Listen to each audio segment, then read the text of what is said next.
হাসিনার ভারতে যে অবস্থান, হাসিনা নিজে বলছিল যে শেখ হাসিনা পালায় না। পরে যখন গেলেন সবাই বলল যে পালাইছে রে পালাইছে, শেখ হাসিনা পালাইছে। আমি এটা ডিসএগ্রি করি। হাসিনা পালায় নাই। ওটার উপর আপনি কমিশন করে আসল তথ্য বাহির করেন যে ইন্ডিয়ার সাথে যোগাযোগ করছে কারা, কোন প্রেক্ষিতে কেমন যোগাযোগ হয়েছে, কি আন্ডারস্ট্যান্ডিং হয়েছে, এত সুন্দর করে হেলিকপ্টারে গেল কিভাবে। আমি প্রায় বলি, এক কথা বারবার বলি যে শেখ হাসিনা কি নিজে হেলিকপ্টার চালাতে পারতো, প্লেন চালাতে পারতো?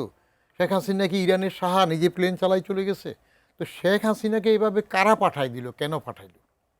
এবং বাইরে তো শোনা যায় শেখ হাসিনা গুজব হোক যেটা হোক বলে যে ঠিক আছে আমারে গোপালগঞ্জে পাঠাই দাও, টুঙ্গিপাড়া পাঠাই দাও, বা থাকুক যেটা ঘটবে।